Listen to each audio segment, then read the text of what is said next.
بسم اللہ الرحمن الرحیم. براق ڈیجیٹل میں خوش آمدید. میں ہوں عبدالغنی کاکڑ.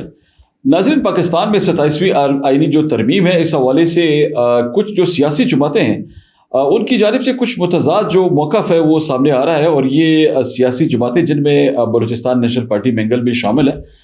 سردار اختر جان مینگل جنہوں نے ہمیشہ دعوے تو یہ کیے ہیں کہ وہ جمہوریت چاہتے ہیں، بلوچستان کی حقوق چاہتے ہیں، بلوچستان میں لوگوں کے جو درینہ ایشوز ہیں وہ یہ چاہتے ہیں کہ ان کو حل کیا جائے.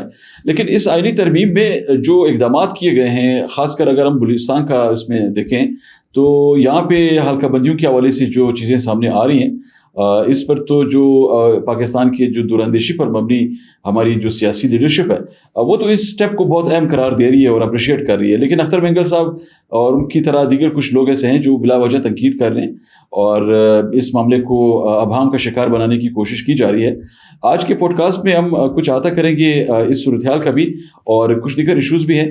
تو ہمارے ساتھ آج اسٹوڈیوز میں تشریف رکھتے ہیں بابر یوسفزئی صاحب، ان کے جانے جاتے ہیں. بابر صاحب بہت شکریہ.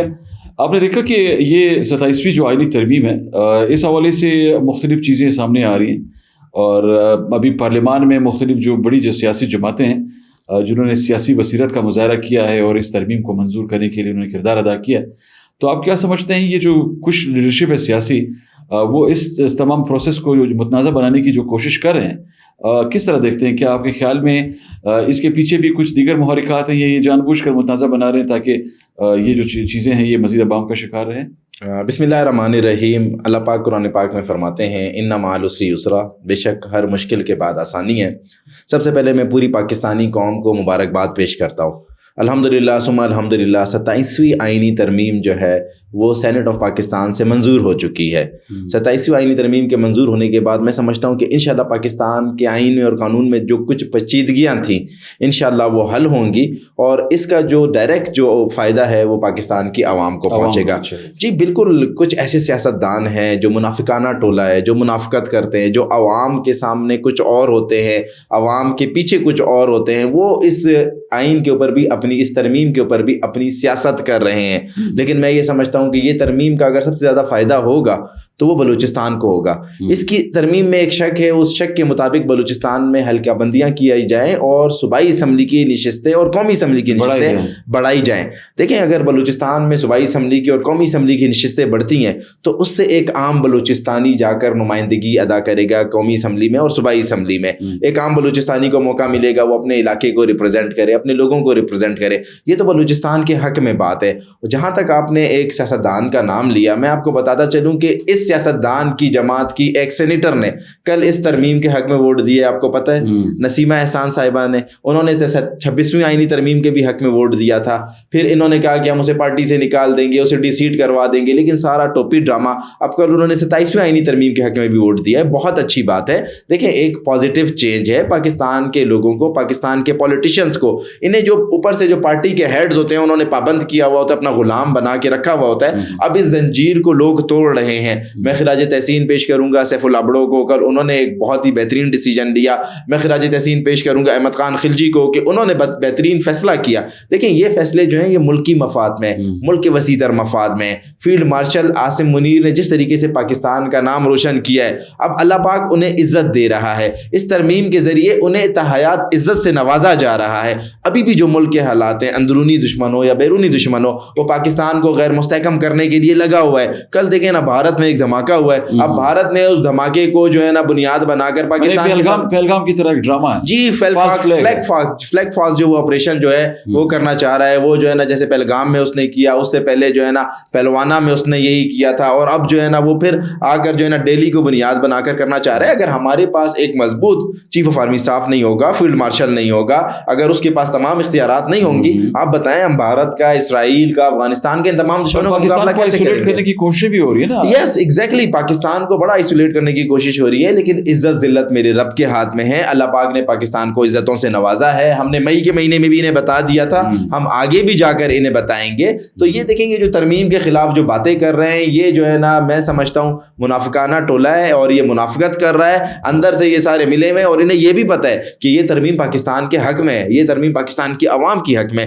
تو ان کی باتوں سے کچھ نہیں ہوگا، اور انشاءاللہ اللہ نے چاہا یہ ترمیم انشاءاللہ قومی اسمبلی سے بھی انشاءاللہ آج پیش ہوگی, قومی اسمبلی سے بھی منظور ہوگی اور انشاءاللہ پاکستان کے اچھے دن آئیں گے. صاحب یہ بھی بتائیے گا کہ یہ دہشت گرد جو تنظیم ہے بلوچستان لبریشن آرمی, ان کے نام نہاد جو سربراہ ہیں بشیر زیب, اب ان کا جو کردار سامنے آ رہا ہے دن بدن, جو بلوچستان کے لوگ ہیں وہ اس پہ سوالات اٹھا رہے ہیں کہ آپ نے ہماری کو کی تو باتیں کی ہیں لیکن آپ نے سب سے زیادہ نقصان ہمیں ہی پہنچایا. جی تو یہ جو معاملہ ہے اس کو آپ کس طرح دیکھتے ہیں؟ آپ کے خیال میں لوگوں کی جو اویئرنیس کا لیول ہے اس حوالے سے کس حد تک بڑا ہے؟ دیکھیں, بشیر زیب جو ہے وہ فتنۃ الہندوستان بھارت کا جو ہے نا ایک پیٹ ایجنٹ ہے. اسے بھارت نے پیسے دیے ہیں, وہ بھارت سے پیسے لے کر یہاں پر ایک عام بلوچ کو نقصان پہنچاتا ہے.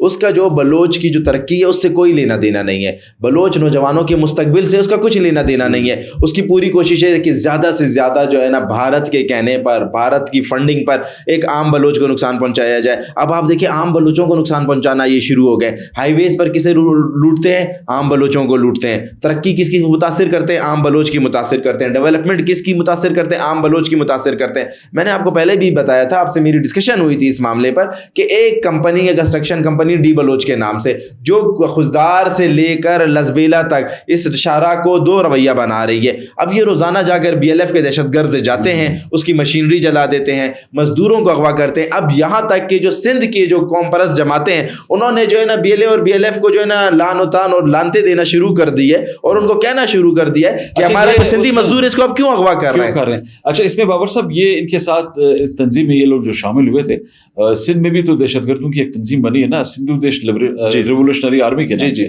یہ سارے جس کو یہ کہتے ہیں مخفف اس کا.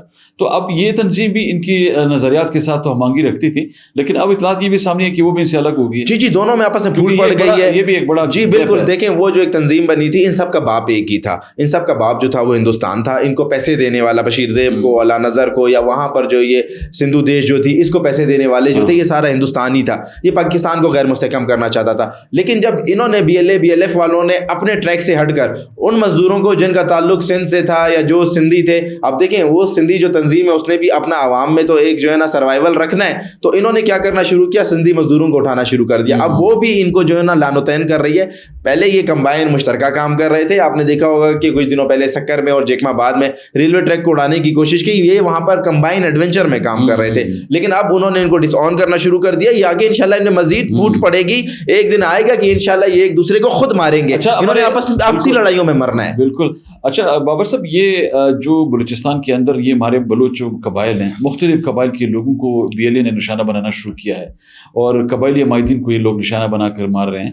تو ابھی تازہ جو کچھ واقعات پیش آئے, لانگو قبیلے کے کچھ معتبرین کو انہوں نے شہید کیا ہے, اس کو آپ کس طرح دیکھتے ہیں؟ یہ اپنے لوگوں کو کیوں مار رہے ہیں؟ ابھی اطلاع تو یہ بھی سامنے آ رہی ہے کہ لانگو قبیلے نے یہ بات کی ہے کہ ہم اپنا بدلہ لیں گے دہشت گردوں سے. دیکھیں لانگو قبیلہ جو ہے اگر آپ اس کی تاریخ اٹھا کر دیکھیں وہ ایک محب وطن قبیلہ ہے. اس نے پاکستان کی ترقی میں بہت کردار ادا کیا ہے. میر عبدالخالق شہید لانگو سے لے کر آج تک میر ضیاء لانگو کا آپ کردار دیکھیں, انہوں نے ہمیشہ وہ ریاست کے ساتھ, وہ ہمیشہ پاکستان کے ساتھ کھڑے رہے.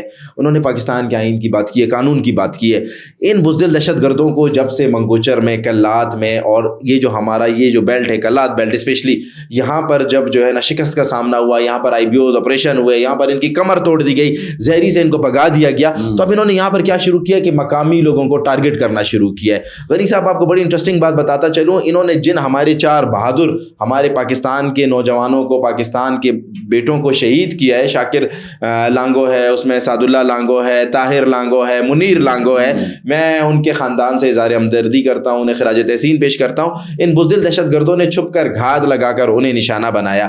وہ جو تھے پاکستان کا انہوں نے علم بلند کیا ہوا تھا, وہ مقامی لوگ تھے, وہ ان کی بلیک میلنگ میں نہیں آتے تھے, وہ ان کی دھمکیوں میں نہیں آتے تھے, وہ علاقے میں ڈیولپمنٹ چاہتے تھے, ترقی چاہتے تھے. جو بھی شخص, جو بھی بلوچ ان کے خلاف کھڑا ہوتا ہے, ان کو کہتا ہے کہ تم ہندوستان سے پیسے لے رہے ہو, تم ہمیں ڈیولپمنٹ کیوں نہیں کرنے دے رہے, ہمارے بچوں کو تعلیم کیوں نہیں حاصل کرنے دے رہے, یہ انہیں مار دیتے ہیں. ان کا جو ٹارگٹ ہے وہ ایک عام بلوچ اس لیے ہے کیونکہ انہیں پتہ ہے کہ جب ایک عام بلوچ پڑھے گا, لکھے گا, جب ایک عام بلوچ آگے بڑھے گا, وہ ان کا گربان پکڑے گا اور انہیں دہشت گردی نہیں کرنے دے گا. جو آواز ان کے خلاف اٹھتی ہے یہ اس آواز کو خاموش کرنے کی کوشش کرتے ہیں. میں لانگو قبیلے کے اس فیصلے کو خراج عقیدت پیش کرتا ہوں, خراج تحسین پیش کرتا ہوں. جس طریقے سے انہوں نے اعلان کیا ہے کہ وہ ان BLA اور BLF کے دہشت گردوں کا پیچھا کریں گے, ان کا مقابلہ کریں گے اور ان کو چھوڑیں گے نہیں. لانگو قبیلہ وہ بہادر قبیلہ ہے, وہ جنگجو قبیلہ ہے جس نے ہمیشہ اپنے دشمن کے ساتھ جب جنگ کی ہے تو اس کو مکمل کیا ہے. اب میں سمجھتا ہوں کہ اس علاقے میں BLA اور BLF کا وقت پورا ہو چکا ہے. انشاءاللہ ہمارے محب وطن لانگو بھائی اٹھیں گے اور اٹھ کر انشاءاللہ ان کو اس صفائے ہستی سے انشاءاللہ ان کا نام و نشان مٹائیں گے. بابر صاحب ہمارے پوڈ کاسٹ کا وقت تھوڑا سا کم ہو گیا, میں چاہوں گا کہ ایک آخری کمنٹ اس پر بھی کیجیے گا. یہ جو 13 نومبر کے حوالے سے ڈرامے لوگ کر رہے ہیں, مختلف نام نہاد دہشت گرد جو مارے گئے ہیں, جن کو یہ لوگ اپنے شہداء ڈکلیئر کر کے یہ دن مناتے ہیں, اس کو کس طرح دیکھتے ہیں؟ دہشت گرد تھے اور جو ہے نا اپنے انجام کو پہنچ گئے, جہنم واصل ہو گئے. کوئی شہداء مودا نہیں تھے, یہ سارے دہشت گرد تھے. انہوں نے جو ہے نا معصوم لوگوں کا قتل عام کیا. نہ ان کی دنیا آباد ہے, نہ ان کی آخرت آباد ہے. بھارت نے پیسہ دیا ہے کہ جائیں 13 نومبر کو, جیسے میں نے آپ کو بتایا نا کہ ہندوستان بھی کوئی ماحول بنا رہا ہے, وہ شاید جو ہے نا وہاں سے ہمیں ٹینشن میں کریٹ کرے اور 13 نومبر کو انہیں بولے جائیں آپ بلوچستان میں جو ہے نا حالات کو خراب کریں. ہماری سیکیورٹی فورسز الرٹ ہیں, یہ کوئی بھی دن منانے کا اعلان کریں, انشاءاللہ ہم ان کا مقابلہ کریں گے. انشاءاللہ ہم اپنی عوام کا جو تحفظ ہے اسے یقینی بنائیں گے. اس طرح کے بہت سارے ان کے نام نہاد دن آتے رہتے ہیں, کبھی 26 نومبر, کبھی 26 اگست, پتہ نہیں کبھی کیا. ہمیں کوئی ان کے دنوں کی ٹینشن نہیں لینی چاہیے. انشاءاللہ ہماری سیکیورٹی فورسز الرٹ ہیں. اگر انہوں نے حالات کو خراب کرنے کی کوشش کی, اگر انہوں نے کوئی ناپاک سازش کرنے کی کوشش کی, تو میں آپ کو یقین دلاتا ہوں کہ انشاءاللہ ان کو ان کے انجام تک پہنچایا جائے گا. شکریہ بابر صاحب. ناظرین, آج آپ نے گفتگو سنی. آج کے پوڈ کاسٹ میں ہم نے بلوچستان میں 27ویں ترمیم کے حوالے سے کیا جو اثرات ہیں وہ سامنے آئیں گے, اور اسی طرح دہشت گردوں کا جو بیانیہ ہے اس کے خلاف مقامی جو قبائل ہیں وہ کس طرح اٹھ کر کھڑے ہوئے ہیں, اور ان دہشت گردوں کے عزائم ناکام بنانے کے لیے یہاں پہ کیا اقدامات کیے جا رہے ہیں, ان کا آج ہم نے احاطہ کیا. اگلے پوڈ کاسٹ میں ہم کسی دوسرے موضوع کے ساتھ آپ کی خدمت میں دوبارہ حاضری دیں گے. تب تک اجازت دیجیے. اللہ حافظ.